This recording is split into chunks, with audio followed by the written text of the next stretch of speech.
Shalom à vous, chers téléspectateurs de Lumière du Monde Télévision. Bienvenue à votre émission hebdomadaire Porteuse de Vie. C'est un honneur pour nous d'être en votre compagnie. Sans plus attendre, découvrons le thème de cette émission avec Maman d'Aplex et c'est la rubrique L'introïde.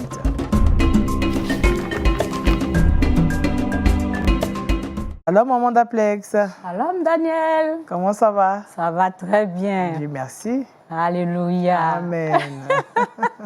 Shalom à vous également, chers amis de LMTV. Quelle joie de vous revoir. L'amitié.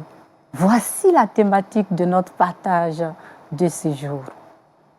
Pourquoi tant de soucis? Pourquoi tant d'angoisse, tant d'anxiété et de dépression? L'amitié se raréfie comme une perle. En effet, des soi-disant intimes poignardent, trahissent, dénoncent et trompent aujourd'hui.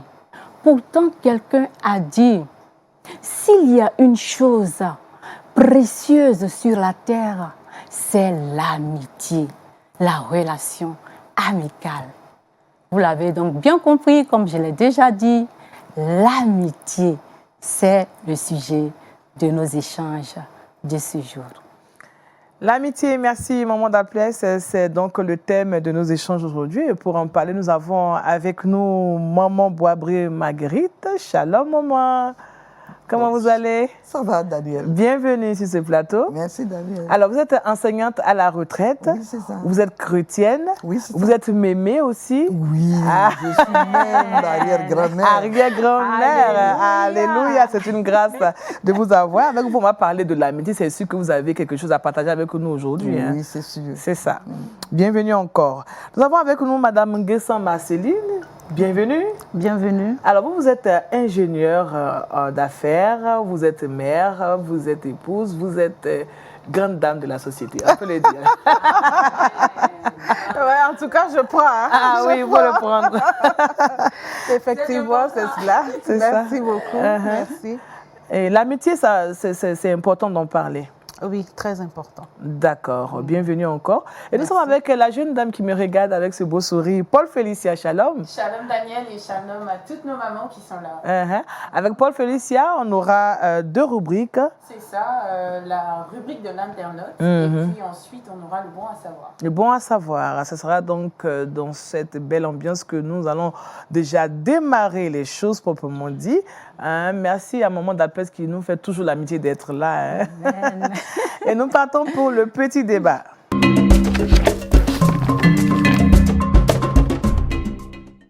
Alors, l'amitié, on l'a dit, c'est le thème que nous allons partager aujourd'hui. Alors déjà, je vous pose la question, qu'est-ce que l'amitié selon vous, Maman d'Aplex? Bon, l'amitié, selon la définition, n'est-ce pas, c'est un sentiment. D'accord. C'est un sentiment d'affection, un sentiment de sympathie. D'accord. Envers deux personnes, n'est-ce pas? Deux personnes, ça peut être des personnes de sexe différents ou de même sexe, n'est-ce pas? Mais envers deux personnes. Et l'amitié, comme on le dit, n'implique pas l'attrait physique. Donc, un homme et une femme peuvent être amis. Amis, oui. Amis, ça n'implique pas forcément l'attrait sexuel. Voilà, je veux dire. Donc, c'est un peu ça, l'amitié. D'accord, merci Maman d'Aplex. Maman Boisbré, quel sens donnez-vous à l'amitié? Bon, d'après ce que ma fille vient de dire, j'aimerais compléter un tout petit peu. D'accord. Pour dire qu'effectivement, comme elle l'a dit, c'est un attrait, disons réciproque, qui n'exclut pas, disons, le sexe. C'est-à-dire que ça ne tient pas compte même du milieu social. Ce n'est pas générationnel. D'accord. C'est-à-dire vous pouvez être différent de différentes générations. Une vieille dame comme moi peut être amie à une jeune fille de 18 ans. Comme moi. Comme Daniel, par exemple. Et puis, comme elle l'a dit aussi, ça ne conduit pas au sexe. En plus de cela, ce n'est pas du tout un lien de sang. Ce n'est pas parce qu'on... Ça peut arriver qu'on soit amis et frères, mais ce n'est pas forcément parce qu'on est frères qu'on est amis. C'est ce que je voulais compléter à sa définition.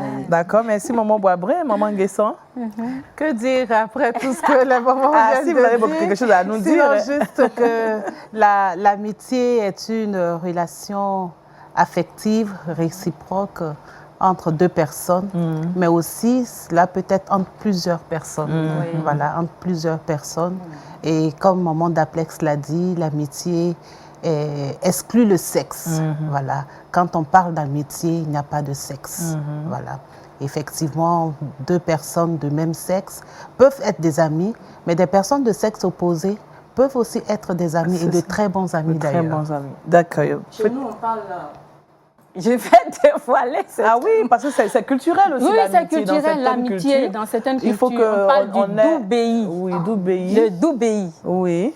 Ça, c'est en pays BT. Oui, en pays BT. Des amis, ça peut être des femmes, ou même un homme et une femme. Mais le sexe, en principe, le sexe est exclu. D'accord. Je pense que Félix avait dit quelque chose. Non, mais en tout cas, elles ont parfaitement donné cette définition-là de l'amitié. On a tous eu des amis à un certain moment ou à un autre. Donc, on pourrait dire que c'est des personnes qui partagent une même vision et aussi un objectif qui est commun. Ah, voilà. Maintenant qu'on sait que l'amitié implique beaucoup de choses quand même, est-ce que la Bible en parle, l'amitié, maman Boabré? Oui, la Bible en parle. Et j'ai, moi, retenu l'amitié. Quand je dis l'amitié ne tient pas compte du milieu social, je voulais surtout parler de l'amitié de David et de Jonathan.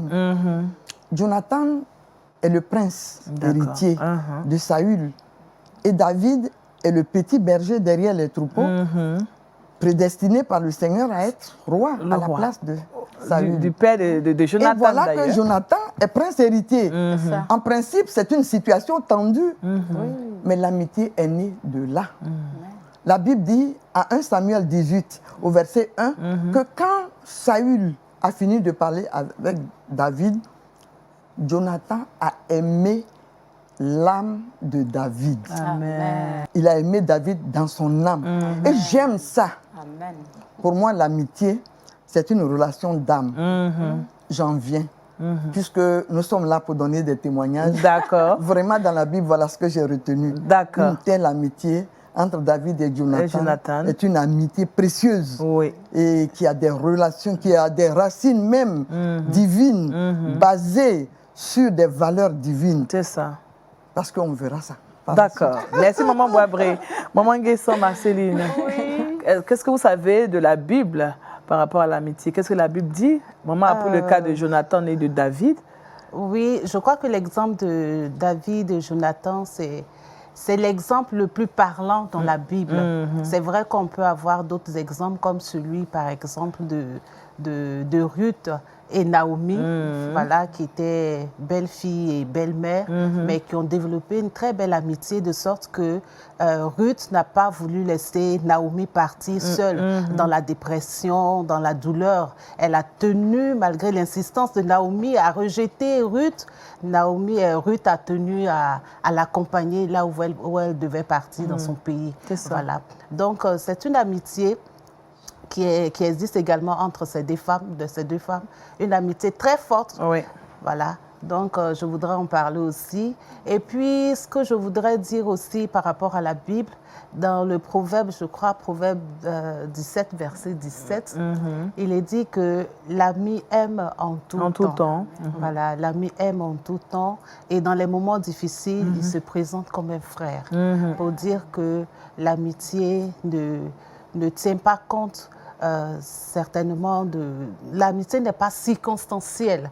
Voilà, on n'aime pas de manière circonstancielle, mais quand on est vraiment ami à quelqu'un qu'on l'aime, quand c'est bon, on l'aime.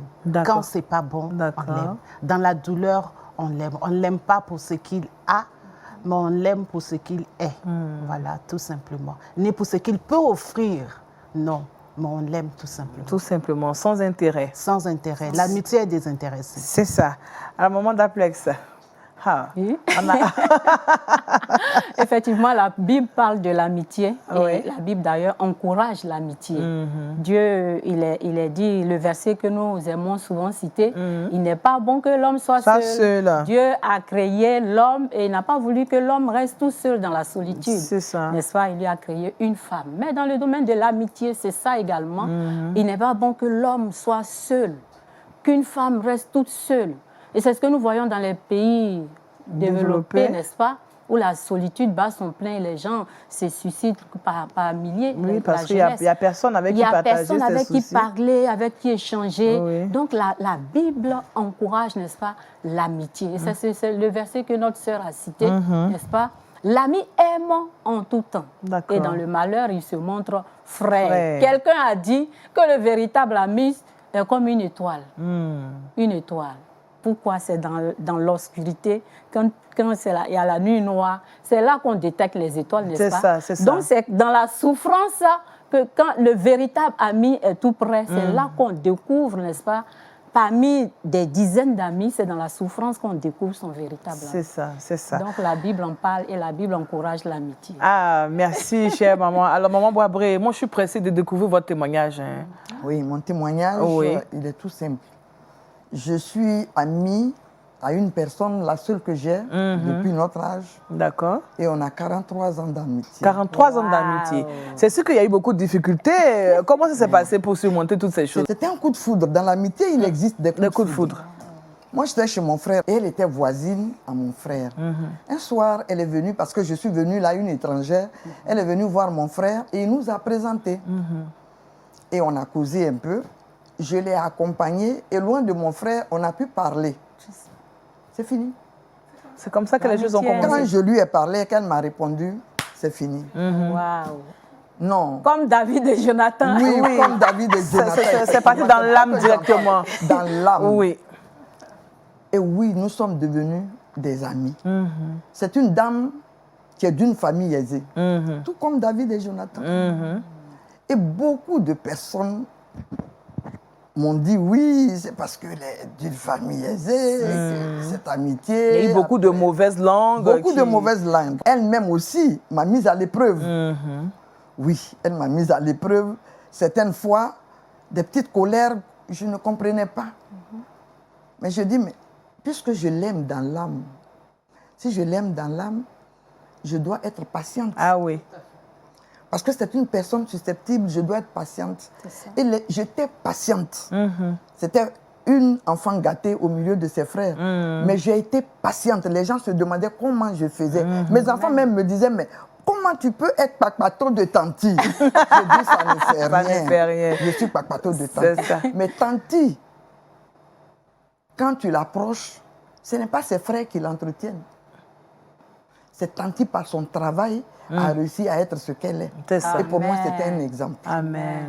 Et nous avons travaillé. Et comme nous étions toutes les deux enseignantes, nous avons fait en sorte qu'en dehors de l'enseignement, nous puissions développer autre chose qui puisse nous permettre d'être véritablement des mamans épanouies. C'est ça.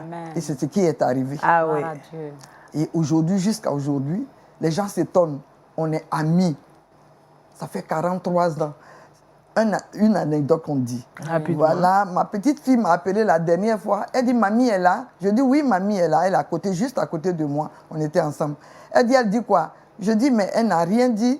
Elle dit, elle pense quoi? Je dis, mais comment tu veux que je sache ce que ta mamie pense? Elle dit, non, mamie, parce que ce que mamie pense, tu le penses aussi. Tellement on vous connaît, on vous êtes très complices. Tellement on nous connaît, tellement liés. L'amitié a un avantage. Effectivement. Oui. A un avantage parce que dans cette amitié, on a eu des hauts et des bas. On a eu des tristesses et des joies. Mais il n'y a pas un seul instant où on n'a pas été ensemble. C'est ça. Des gens ont tenté de nous séparer.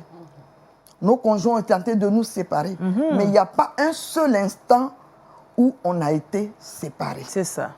On est resté dans le meilleur et le pire, comme elle disait. C'est ça. Oui, comme dans un mariage. Dans un mariage, d'accord. Et je lui dis maintenant, on a vieilli ensemble. On est comme un vieux couple. Parce qu'on est soudés maintenant. On est comme un vieux couple. Et c'est ça, l'amitié. C'est ça l'amitié, oui. C'est plus fort que ce qu'on peut penser. C'est plus fort que la fraternité. C'est ça. je ne vois pas mon frère. Mais mon ami, elle est toujours là. Et quand j'ai quelque chose d'important, quand je ne lui ai pas dit, c'est sa réponse que j'attends.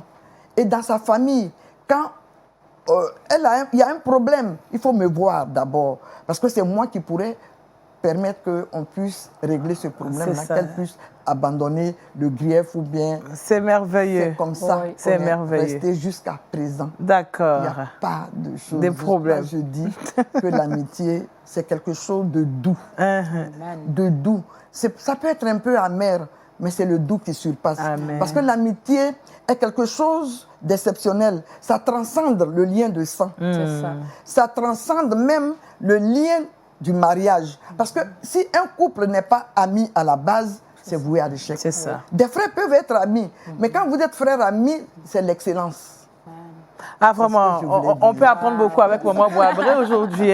Alors, Maman Nguessan, alors, une anecdote, un témoignage pour parler de l'avantage de l'amitié ou même peut-être que les inconvénients aussi. Hein. Les inconvénients, on peut en parler. Inconvénients. Est-ce qu'il y a des inconvénients? Non, je pourrais parler d'obstacles. D'obstacles. Des obstacles à l'amitié. D'accord, voilà. d'accord. Des obstacles à l'amitié. On pourrait parler de la trahison, le mensonge. Parce que lorsque nos relations n'est pas fondée sur la vérité, il n'y a pas vraiment de chance que cette relation-là, elle dure dans le temps.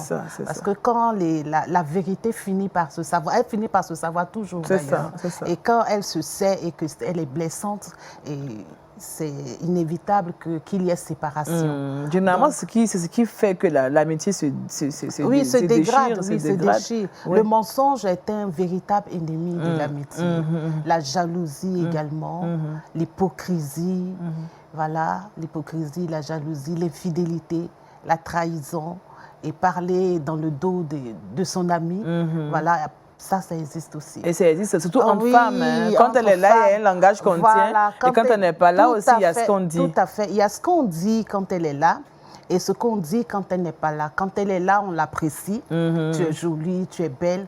Mais quand elle donne dos, vous voyez celle-là, vous voyez comment elle est. Elle est jolie comme ça. Mais est-ce que tu sais qui paye son habit là? Tu vois, non?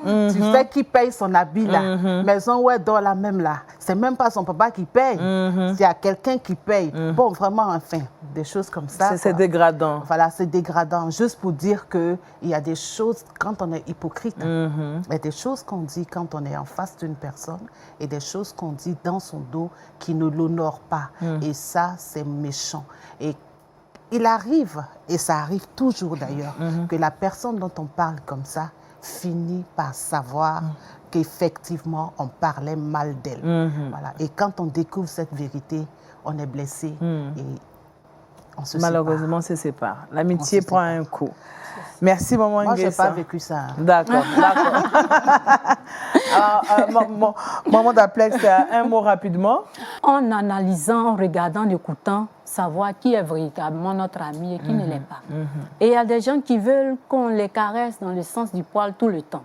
Si vous avez quelqu'un qui vous dit toujours oui, oui, oui, un béni oui, oui, qui ne vous dit jamais la vérité, il faut douter de son amitié. Un ami ou une amie, c'est cette personne qui est capable de vous dire la vérité en face. Oui. Même si ça doit blesser, vous dit je ne suis pas d'accord avec telle attitude, je ne suis pas d'accord avec ceci ou cela. Ça, c'est déjà un indice, n'est-ce pas? D'accord. Il y a tellement beaucoup de choses à dire sur l'amitié. Hein. Merci, Maman Daplex, même si aussi au moment qui sont sur ce plateau, on va se tourner vers Paul Félicia pour la rubrique La réaction de l'internaute. Alors, Paul Félicia. Oui, Daniel. C'est une thématique assez intéressante. C'est ça. Bien sûr, on a relevé quelques questions que je vais partager là maintenant. La première des questions, c'est puis-je considérer une personne qui m'a plusieurs fois offensée comme un ami? Voilà, s'il y a eu des offenses, est-ce qu'on peut dire, est-ce qu'on peut parler encore d'amitié? Deuxième question, comment mettre fin à une amitié toxique? Voilà. Troisième question, quelles sont mes responsabilités en tant qu'ami? Parce que certaines personnes abusent. Au nom de l'amitié, on te demande tout. L'amitié n'est pas une prise en charge. Oh, voilà. Ça. Alors, Maman Boabré, comment, la première question c'était est-ce que je peux considérer une personne qui m'a plusieurs fois blessée comme un ami? Comme un ami. Ben, la blessure, il faut la voir comme elle l'a dit. La vérité fait partie de l'amitié. C'est ça. Mais quand on est très susceptible, des fois, cette vérité devient une blessure. C'est pour ça que je voudrais savoir de quel côté se situe cette blessure. Si c'est une injure ou bien une atteinte même à l'intégrité de la personne en face, là, ce n'est plus une amitié. C'est ça. Mais si c'est la vérité que ton ami te dit pour dire non, ce n'est pas le pas que tu dois poser, parce qu'il faut réfléchir, parce que ce pas te mènera là. Et moi, je ne t'accompagnerai pas parce que je suis ton ami et ça me concerne également. Là, on peut dire que c'est un ami qui vous conseille et c'est le droit de l'ami. D'accord. Alors, la seconde question, c'était plutôt... Comment mettre fin à une amitié toxique, une amitié qui ne nous fait pas du tout de bien? Maman Nguessan, c'est ça qu'on a parlé tout à l'heure, hein, quand même. Oui, mais une amitié qui ne nous fait pas du bien, moi, je ne sais pas s'il y a vraiment 36 000 solutions à cela. Oui. Il faut se séparer, simplement. Mais comment se faire? Comment faire je rends la relation, je n'appelle plus. Voilà, je ne visite plus. Je pense que l'autre sera assez intelligent pour comprendre que je ne veux plus de la relation. Parce que l'amitié, ça s'entretient par les appels, par les visites, par les rencontres et tout ça.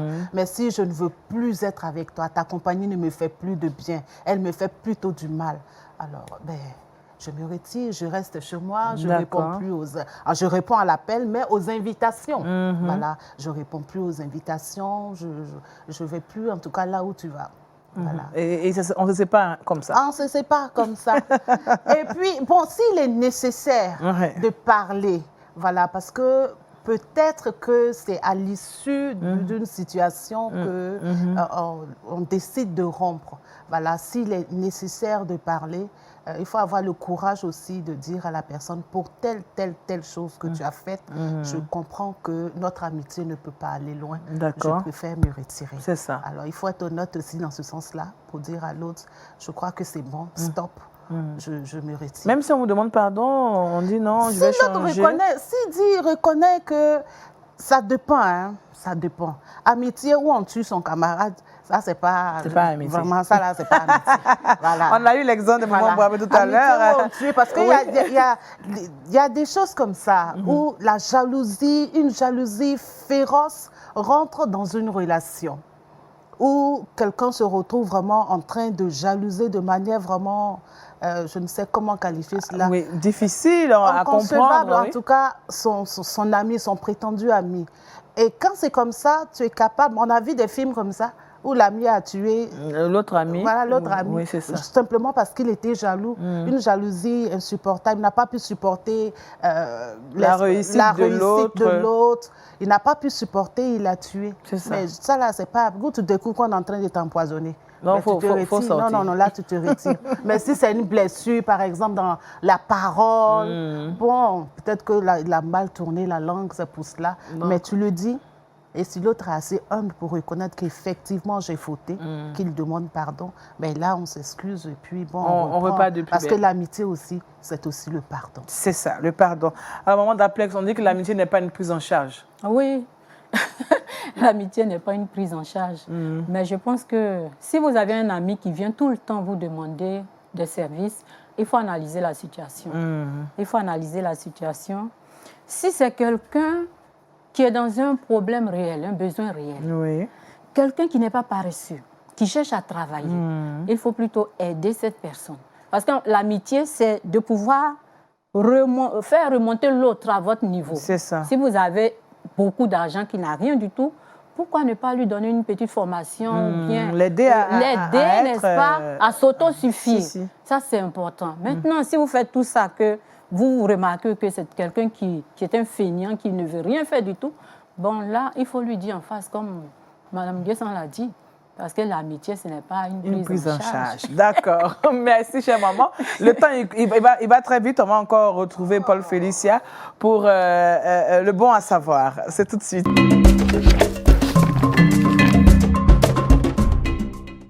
Alors, Paul Félicia, qu'est-ce qu'on doit savoir concernant l'amitié surtout? Je pense qu'on a entendu beaucoup de bonnes choses concernant ce thème. Mais moi, ce que je voulais ajouter, c'est d'abord commencer par une définition. Au moment de la blague, ça a commencé. Elle a dit que l'amitié, c'est une affection réciproque. C'est aussi un attachement mutuel entre deux ou plusieurs personnes. On l'a tous dit. Cependant, est-ce qu'on doit se lier d'amitié avec tout le monde? Et c'est à cette question que je vais répondre. La Bible nous dit comme ça que les mauvaises compagnies corrompent les bonnes mœurs. Jésus, il était suivi par une foule de personnes, mais il était lié à peu de personnes. C'est-à-dire que dans son cercle, il y avait peu de personnes qu'il considérait comme ses amis. Parce que cette foule-là, au début, il le félicitait, mais c'est la même foule qui a crié « crucifiez-le ». Du coup, comment est-ce qu'on doit faire pour choisir ses amis? D'abord, il faudrait que ce soit des personnes qui partagent vos valeurs. Ensuite, ça doit être des personnes qui vous encouragent, vous motivent et vous tirent vers le haut, qui vous donnent des conseils et surtout, je pense qu'on l'a dit, vous interpellent lorsque vous faites des choses qui ne sont pas correctes. Donc, en réalité, les amis sont des perles rares. Donc, si vous voulez mon petit conseil pour terminer, Jésus-Christ est le meilleur des amis. Voilà. Merci, Paul Félicia. Alors, moment d'appel, nous sommes déjà au thème du temps qui nous est imparti. C'est vrai qu'il y a encore beaucoup de choses à dire sur l'amitié, mais le peu que nous avons eu à dire, je pense que ça a quand même aidé quelqu'un qui nous regarde. On va prier pour confier un frère ou une sœur au Seigneur qui traverse un moment difficile avec un ami. On va demander à Maman Boisbré, qui a eu vraiment une belle expérience de confier quelqu'un au Seigneur afin que cette personne puisse vivre son amitié dans la présence de Dieu. Amen. Notre Dieu et notre Père, nous te remercions pour ce moment utile, ce moment où tu nous as permis d'apprendre. On ne finit jamais d'apprendre, Seigneur, dans ta présence. Merci, Seigneur, pour ces amitiés qui viennent de se tisser encore. Parce que Père, à tout moment, entre tes enfants, il y a toujours un lien fort, l'amour que tu nous as donné par ton esprit. Et cet amour est au-dessus de tout lien, Seigneur. Merci, Seigneur. Merci pour tous ceux qui ont regardé l'émission et qui se trouvent dans des situations de solitude. C'est ce que ma fille vient de dire. Jésus est le meilleur ami. Jésus est le meilleur ami et tant que nous l'aurons, nous ne serons jamais seuls. C'est pourquoi je prie pour que le Seigneur donne à certains, à des amis, Seigneur, donne-leur de pouvoir être patients, d'avoir des valeurs en toi, d'être humble, de s'oublier pour l'autre, de pardonner. Ce sont des valeurs qui sont des racines profondes pour une amitié durable. Tant que ces valeurs n'existent pas, Seigneur, l'amitié n'en est pas une. C'est pourquoi ce soir, je prie pour toutes les amitiés qui sont en train de battre de l'aile, que, Seigneur, les amis concernés regardent à toi. Regarde à tes valeurs. Regarde à 1 Corinthiens 13, du verset 4 au verset 8, pour pouvoir s'imprégner davantage, Seigneur, de tes valeurs, afin que ces amitiés puissent se redécouvrir, renaître, Seigneur, et demeurer. Merci, Seigneur. Merci de nous avoir assistés. Merci pour la fin de cette émission. Toi qui es le Dieu glorieux, accompagne-nous, Seigneur, et sois toujours le même Dieu qui nous unit, soit sur des plateaux, ailleurs encore, Seigneur. Que ton nom soit glorifié. Au nom de Jésus. Amen. Amen. C'est avec cette belle prière de Maman Boisbré que nous allons vous dire au revoir. Merci à Maman Nguessan Marceline, à Maman Boisbré encore, à Maman Daplex et puis à Paul Félicia pour cette belle émission. On espère vous retrouver la semaine prochaine. Et merci, c'est à la régie. Au revoir, à bientôt.